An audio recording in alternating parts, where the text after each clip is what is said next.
Okay, odofo yama obi bia akwa baba Ebenezer maso ni so se be kire obi bia kwan ya yefa so enwom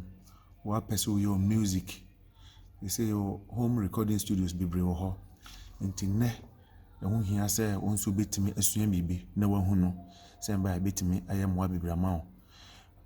Obi wo ho no wa kwantum obi wo ho a babi wo no studio bia men nanso ne kon do se ebia obeye nwom kwan ben no befa so a obetima record nwom a studio bia men ho behia se wankasa obehunu kwan a obeyusu meme use Cubase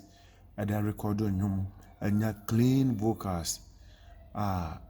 in case unya engineer bi mefa se we engineer won ne adwuma o wa kwantum a wo ba record voices ne kama no dey send no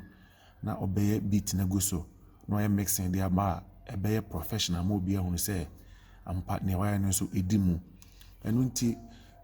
software me pese me mi na yesua ho ade Cubase ye Cubase ahoro bibiri wo ho na ne me pese me de chiro bia ade ne Cubase 5 me Cubase 8 me Cubase 10 me wo bibiri ahoro bibiri na so Cubase 5 no na ye simple a obia betimi anya bi bebia wo obetima download bebia wo no wa use nti e bedi kan sua software ne mu ne ma no ansa na ye hunu later machines a obenya na wo de air recording no machines te say o microphone ene o studio sound card interface so ati ase eno ene betima boa mo anya clean vocals no dey send the engineer ono so betima boa air mixing no egususu ade na nya dan ye be kire kwan ye fa so mixing nwom nanso na ide ye besua software ni mu kwan be fa so record voices na wo dey send the engineer na watimi air mixing na ma nti yento aso ya memory mfe so se obe subscribe se na be ya MIDI videos bi aba obenya bi ahwe me da sepa nti yan start we beginner na se obi Cubase na me pa cho unya bi pe se ne tie unya bi a ade e bedi ka beto so ani nti obe se ya chowe empty default ene ne keka ho bibiri so ati ase nti o be start new project fresh kra ubia se ne betie na me patcho me mawre mfisa ade we prompt for project location nature say adwuma na obeye no ehefa na opese u save the to so ati ase and I use default location no wo ye pa eno a be store voices na guba bia anhwe a obehwehwe kra na unhu nti da bia obe make sure say obe check sa buttons we no so ati ase na afedi wako continue anase ubie no ahunu sa de we eda so a mensuro ebi wa bibie na so oba file so o click file na obo say new project eda ho new project shortcut and so obetime amia Control+N the Control N and also baby aba the same box any baby aba nti bia beto say memory mfise we no watikim nti yebedi kan choose empty we ni na abrofo no preset a omaye but yen use enu bia yebe choose empty nature say yen be create there afi ne be ye dwuma no so ati ase good nti yen to aso nti umia empty ni so a na ko continue no ha no o click susen a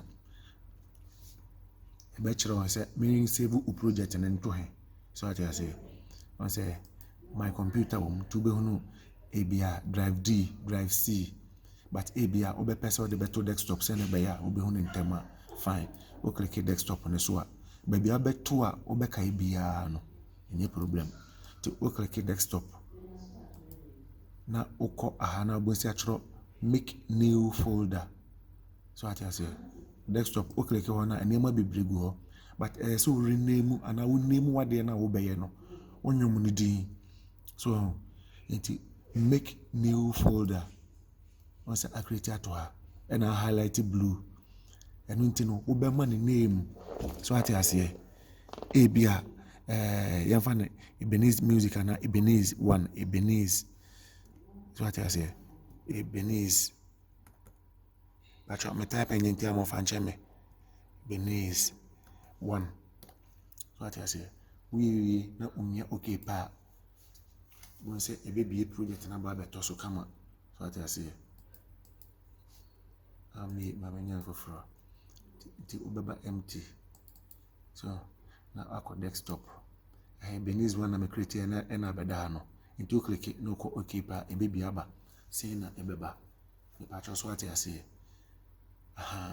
into ubi bia Cubase baby new project bia say na obenya no onya ne say ya na fe de ye hunu kwan ya befa so a create into umia control s a ebe box so aba wa wie ne say no obesa save bi on into file na ko save as I say Ebenezer 1 no into obesa abe type within no box no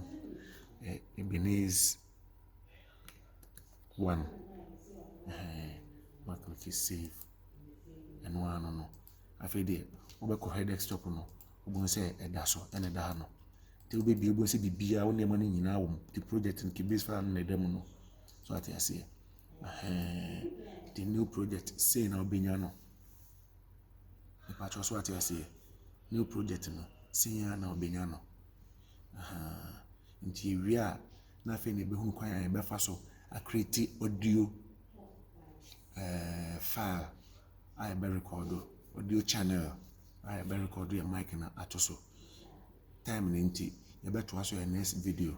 do bibi ase tie nko so ane enhwe nti we Ebenezer tutorial Cubase lesson 1 Cubase lesson 3 version